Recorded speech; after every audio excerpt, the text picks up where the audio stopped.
My name is Lizzy, and I'm nearly 17 years old. I am on the cusp of making some significant life choices, namely the path to my future career. I'm about to enter this chapter of exploration, discovery, and risk. I want to be an actor. The moment you say so, you can almost predict the response. A tilted head, a tight smile, and the question, but what's your backup? So today, my talk centers around this question. Do I need a backup? Well, what are the risks of an acting career?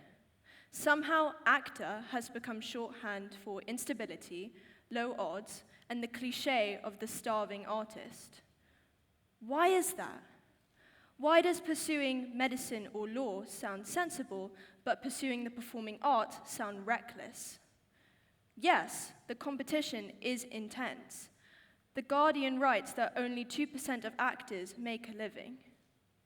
One could imagine that production companies favor actors with name recognition because it's easier to market a film around a familiar face.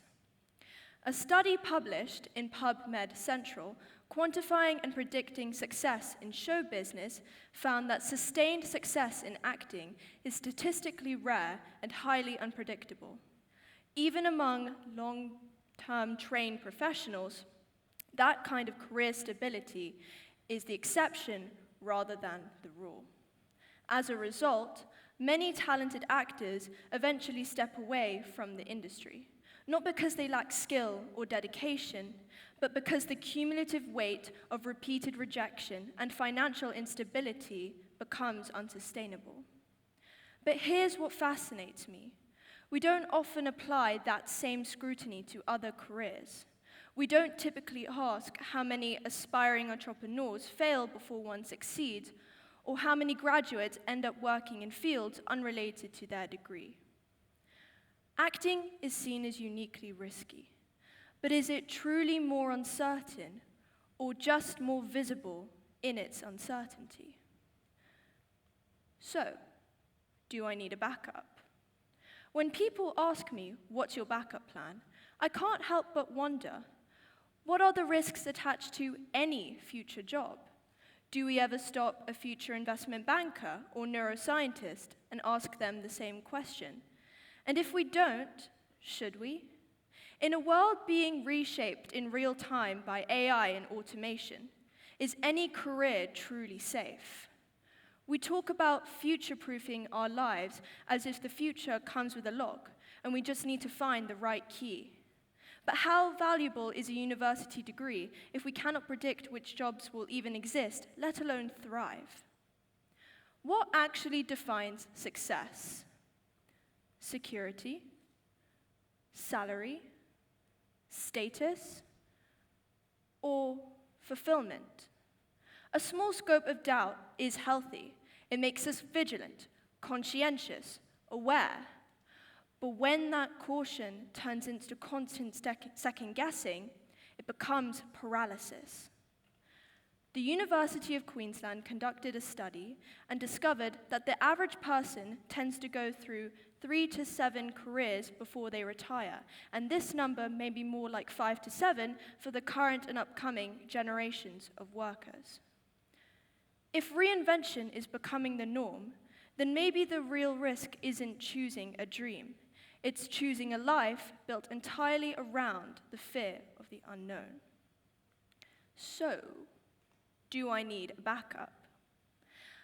I reject the idea that acting is somehow riskier than any other profession. The world stage is changing. Technology has the potential to restructure industries rapidly. But the core skills I'm gaining through drama aren't tied to a single job title. Poise, presence, performance. Those don't expire. They travel, they evolve, they open doors. Acting is a springboard into learning how to make people pay attention, not through noise, but through connection. After all, Late President Ronald Reagan began his career as an actor before standing at the Berlin Wall and delivering one of the most memorable lines of the late 20th century, "Mr. Gorbachev, tear down this wall." The ability to command the stage, to hold silence, and to move an audience, those skills are not small. They build bridges between speaker and listener, just as I'm trying to build one with you right now. Yes, to act involves stepping into the spotlight, inviting opinions, criticism, and visibility. The public eye has a price, but that pressure forges perseverance and determination. And while I may learn many other skills along different paths in life, the foundations of acting, confidence under scrutiny, empathy for different perspectives, and the courage to be seen, are skills that won't disappear no matter how the future unfolds. So do I need a backup? What should we actually be aiming for? I don't think there's a safe job. I think it's grit, that stubborn persistence, that discipline to keep going when auditions fall through or when opportunities dry up. And I think it's passion, because if I'm going to work relentlessly at something, it has to matter to me. Yes, the more niche your dream is, the smaller the demand can be. A harpsichord player in a Baroque chamber orchestra probably has fewer openings than a data analyst. But when has any career been straightforward to enter? Medicine, law, education, the arts, each has its own challenges. We don't just choose paths based on job statistics.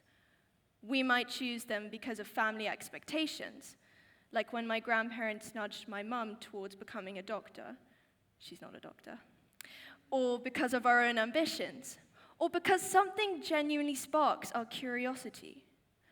In reality, pressure exists in every profession. There are pros and cons to every path. So maybe the real responsibility isn't to avoid risk altogether, but to understand it, to look clearly at what we're striving for, accept the trade-offs, and decide that the pursuit is still worth it. So do I need a backup? I don't want to live with the unspoken regret that I chose my backup over my original desire. Because this isn't just about a career, it's about skills, and skills don't fade, they grow. The resilience and empathy I build as an actor won't vanish if the industry shifts. They will carry me through boardrooms, classrooms, startups, and multiple other scenarios. The soft skills of acting are invaluable, and I bet will become more sought after in a world where society keeps rewriting the rules. Maybe certainty is an illusion, no matter what degree you frame on your wall. So if risk is inevitable, then I would rather take it on something that I love. There is real merit in following your dream, not blindly, but bravely, because the strongest foundations for the future aren't that safe job title. It's that grit and that passion. The voice asking about a backup doesn't disappear at 17, or 30, or 55, according to my mum. It just changes tone.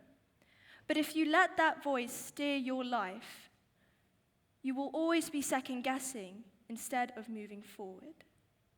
Success isn't purely fiscal. It's waking up assured in your direction and clear in your purpose. A backup plan built from fear quietly assumes failure. And that's why I'm choosing to plan for my dream to happen. Thank you. Thank you.